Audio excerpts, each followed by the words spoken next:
operate in truth, right? Operate in truth. Tell the truth.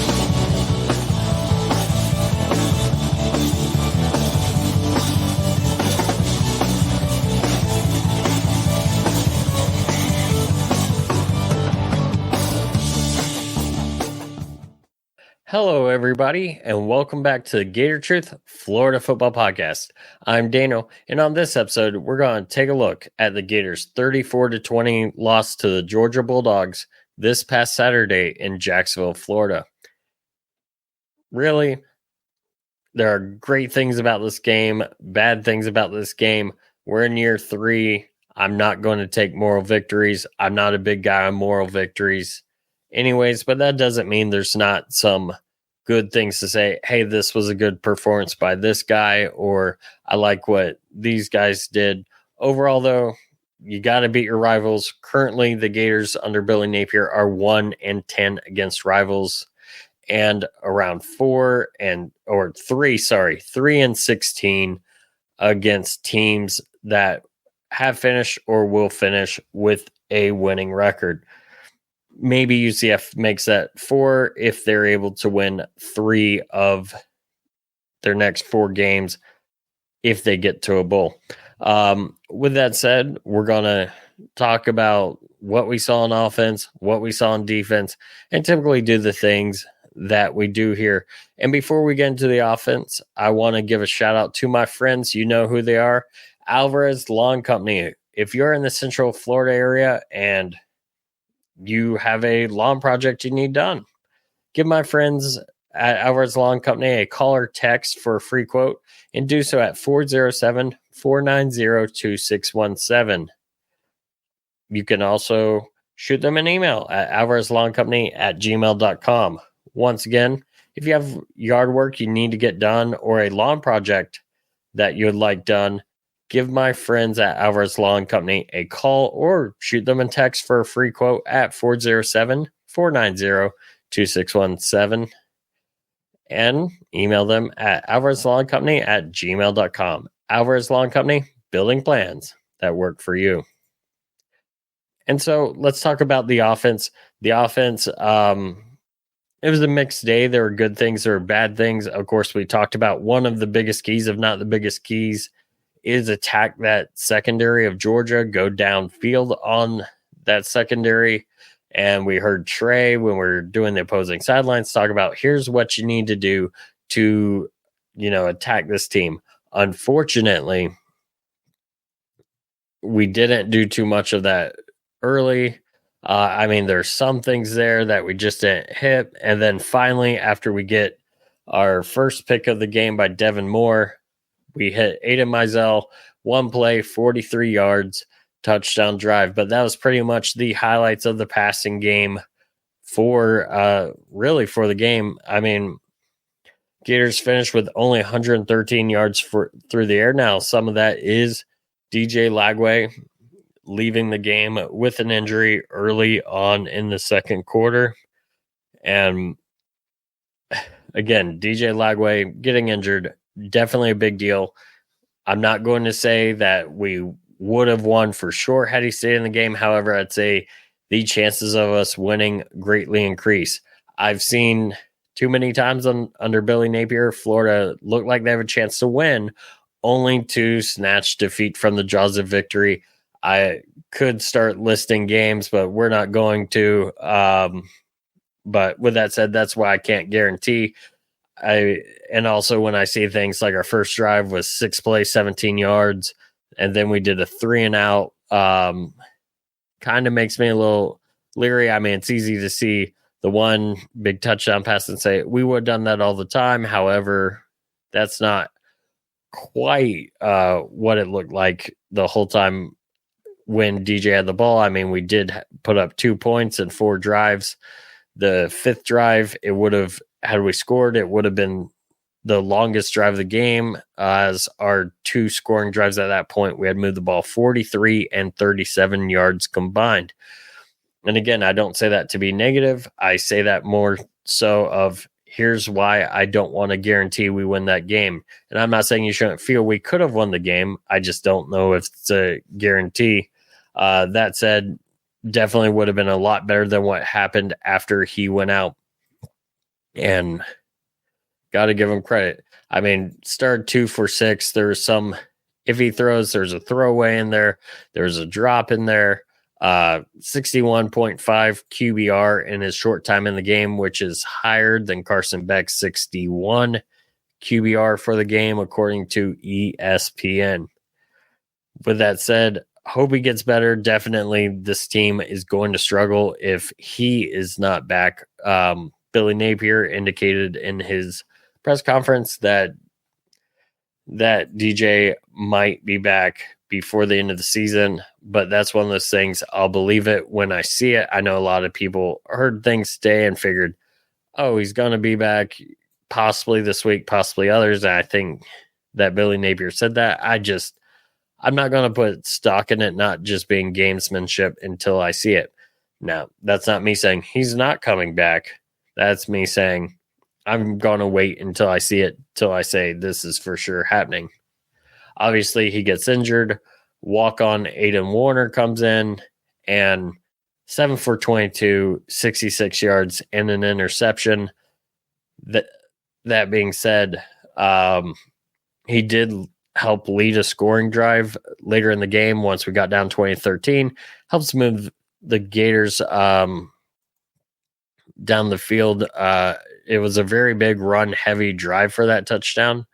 However, I don't want to take away from the fact that to begin that series on 2nd and 10, he hit Badger for a 26-yard play to get a first down, get the momentum going, and then Jacoby Jackson takes 4 runs. Now, there was also a personal foul penalty on Georgia in there, but takes 4 runs for a combined total of 30 yards on the next 4 plays and scores a touchdown. I do want to say that Jacoby Jackson and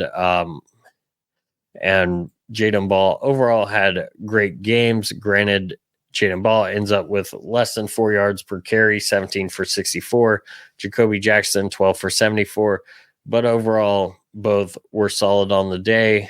Both did something I really like is you have people that talk about, running backs that seek contact. I'm not a big fan of that because usually what that means is they're going to run right at a defender and get tackled. What I loved, and I'll use the touchdown run by Jackson as an example, I love running backs that seek open space but are not afraid to get physical when there's no other option.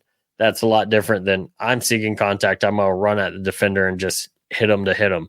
And what do I mean by that? Well, Jacoby Jackson running out to the outside, he could try and run through that defender that has him. He could try outrunning him to the edge, but he doesn't. He cuts back inside and just bursts of speed through the hole, doesn't look to make contact with any of the other defenders. He looks for the space, looks for the end zone, and gets the touchdown. Jaden Ball several times started going towards the line, and then what's he do? He turns and finds space on the outside and makes things happen. There are times we've seen running backs in the Billy Napier era, if it's called to the A gap, they're running to the A gap. Doesn't matter if that's filled. This is where the play goes. So I'm going to run there, whether it's there or not. And these two were like, nah, we're going to find space if something doesn't look like it's there. So I got to give them lots of credit.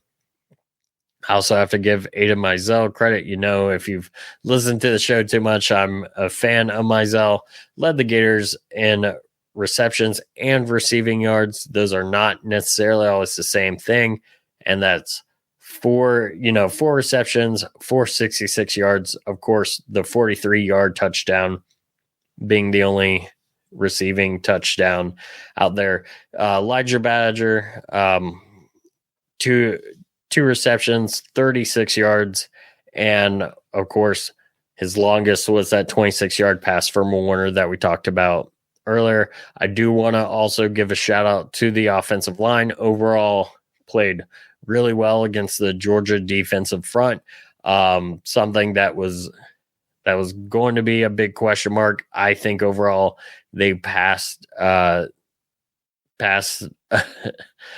test there. Unfortunately, With the injury, things did not quite work out. Aiden Warner, he's a walk-on. I'm not going to make excuses. I think that in this day and age of transfer portal, in fact, we have a third scholarship QB, and why if he got beat out, he got beat out. But then I'm wondering if there wasn't maybe a better eval out there for a third scholarship quarterback. But with that said, the interception wasn't the best decision, but also what a phenomenal play with how high up the Georgia player got to grab that. Sometimes defenses just make plays, and Georgia's got a great defense, so can't really take that away from them. Obviously, have to play better. If we see similar performances while DJ Lagway is out, Florida's not going to be close in too many more games. Carson Beck is not going to be, and we're going to talk about defense in just a bit. He's not going to be throwing 3 picks. Or other teams are not going to pull a Carson Beck, throw 3 picks to give you great field position like we took advantage of.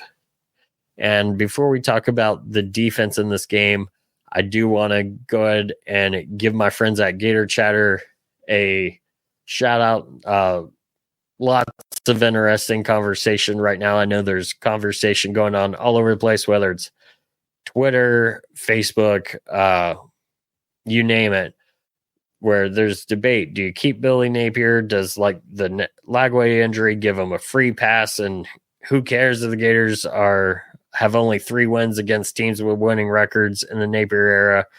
And who cares that recruiting is currently 51st on 24/7?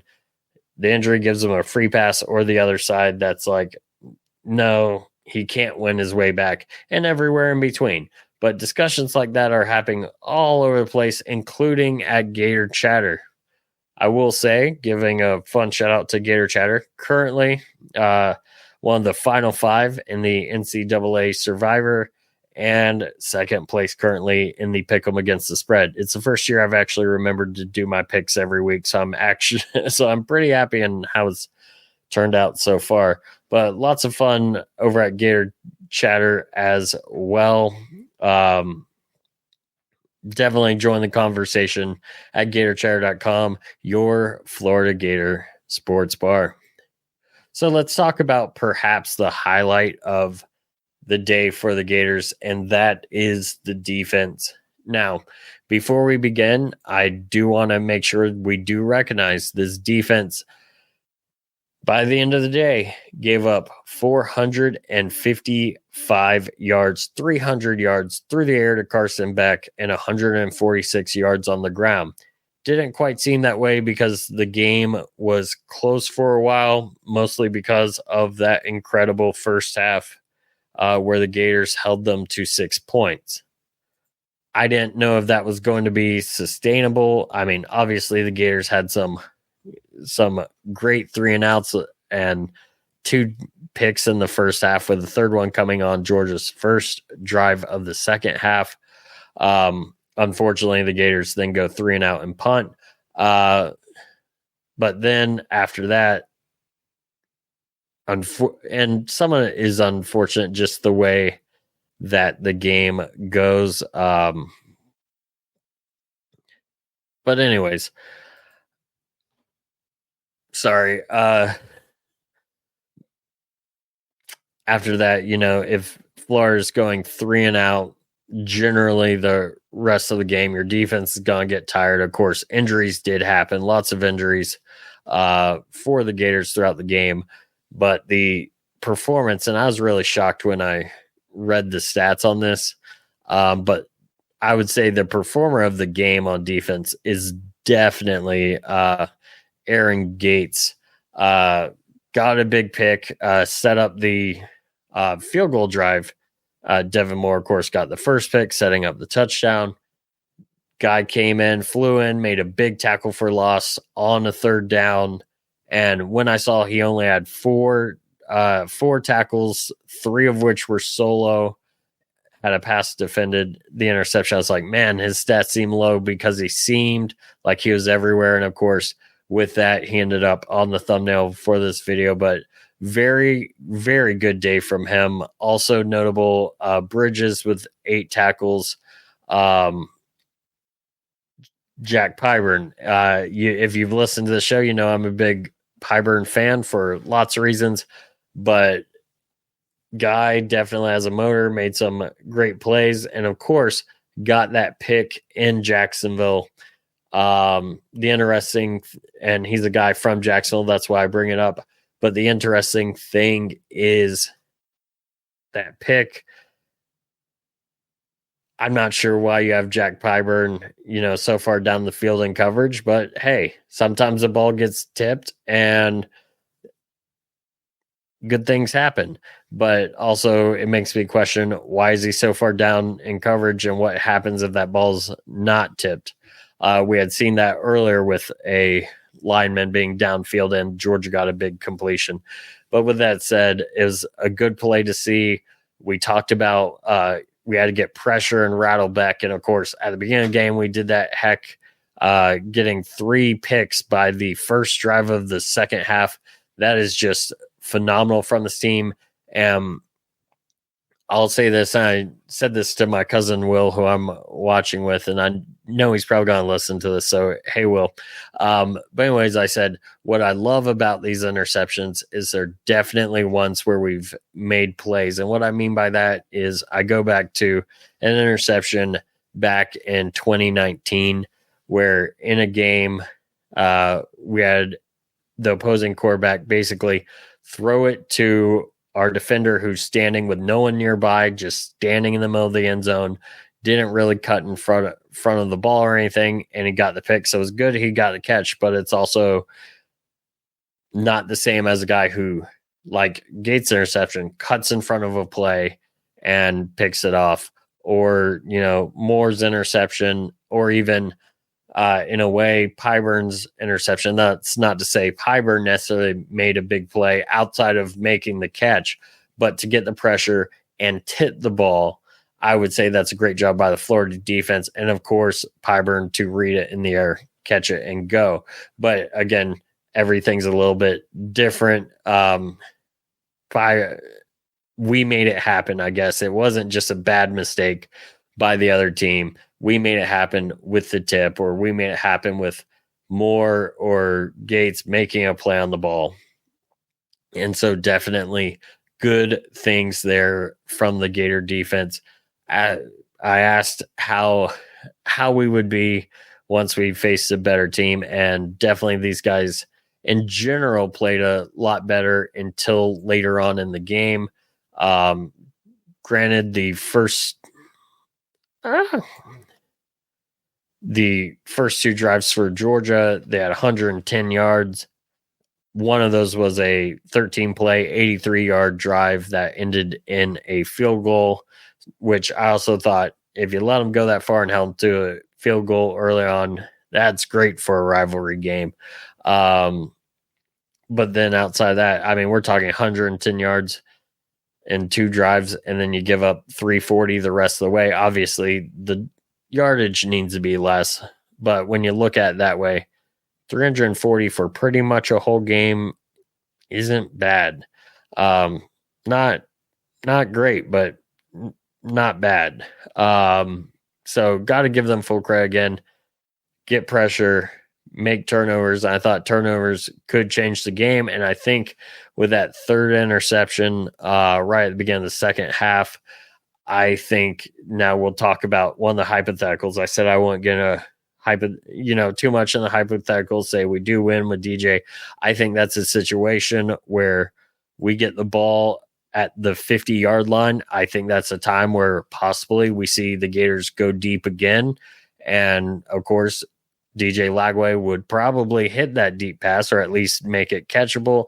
And if we score there, go up 20-6, who knows what that momentum of the game looks like? Who knows the mentality of what's going on? But again, great play by the Gators to force that, and the Gators defense, I feel, did enough to win this game. And I'm not going to sit here and say, well, the Gators gave up 34 points. They did. But I think if the Gators weren't throwing that, pick that we threw, once it was 27-20, I think if the Gators weren't generally going 3 and out on most the drives after DJ was out of the game, I think there's a chance that perhaps the score is lower. And I would say, I'd go so far to say as the score is probably lower giving up less than 30 would be great against this Georgia team. Again, I'm happy with the performance. Can it be better? Yeah, but with all the injuries we had, the lack of offensive production, I'm not taking a moral victory, but I will recognize that the defense overall generally played well outside of, just a few drives. And again, maybe there's not as many drives if we don't have a bad, a quarterback who unfortunately can't complete too many passes. And with that said, I mean, you don't want to lose to rivals. I don't want to be 1-10 against rivals. I'm not happy we lost. I'll say it. I'm not even happy that the discussion is throughout the records. None of that matters. Extension or keeping them should be done today. I don't know if that's the case. I mean, sure, we can say the defense has looked better. And if they do it against the offensive powerhouses of Texas, LSU, and Ole Miss, then yeah. I asked before the game which Georgia shows up, the Kentucky Georgia or the Texas Georgia, and I think it was somewhere in between. And part of that was, again, great defensive play. Some of that is Carson Beck comes out, throws 3 picks, which we made happen with pressure and stuff. So I'm very curious to see how they continue to play, and we'll just see how it looks going forward. And I'll keep notes. Again, I'm not moving off that. You need 7 wins. Now, does that change a little depending on how things look? And if we have Aiden Warner the rest of the season, maybe. But again, it's how things look. Do we look like just a quarterback away? Are we holding guys to less than 30? And I do think that's got to be part of the standard. Are we getting blown out every game? And if we're getting blown out every game, can't find a way to get our running backs in it, I don't know. I've joked around with a few people and even a little bit on Twitter where someone had proposed this. I'm like, well, this is what I actually think. In 2013, we had gotten down to quarterbacks that we didn't really trust or couldn't throw the ball well. And what did we do for a half against South Carolina? They actually had the lead, ran lots of Wildcat. And then, of course, we abandoned it and ended up losing the game 19-14, not scoring in the second half. But had we stayed on it, I think there's a chance we win that game. You've got a week to figure it out. It's year 3. You got plenty of talent on the offense. If you are indeed the play caller you say you are, the best play caller for the team, you'll find a way to score points. Definitely cannot get shut out. And we'll see how that works out. But again, Georgia game, probably, I'll go as far as say probably ends differently if DJ's not hurt. I'm just not going to say definitively like some people, but there were some good things to see, like Jackson and Baugh and the way they went to find open grass to gain yards rather than just running in the hole they're supposed to, because that's where the play is. I mean, not that you don't want to run the play, but if you notice a cutback lane or you notice there's plenty of space elsewhere and you can pick up yards, do that. I thought that was great. It's great seeing Mazzell get more of a role again. I mean, obviously big touchdown catch, but leading the team in receptions a week after, barely getting any reps against Kentucky. And then of course, defense. Excellent game by Gates. Devin Moore with a big interception. And Pop Howard being solid, and of course Jack Pyburn with his motor and getting another big interception. Unfortunately, that one didn't turn into points, but I think it may have if things were a little bit different. With that said, it'll be an interesting rest of the season, whether DJ comes back or not, and we'll see how it goes. Maybe it goes well, maybe it doesn't. Whatever. I'll be there. I'll be cheering on the Gators, and that's just, what we do. We cheer on our team in all kinds of weather, hope for the best. And with that said, thank you all for listening. And as always, go Gators.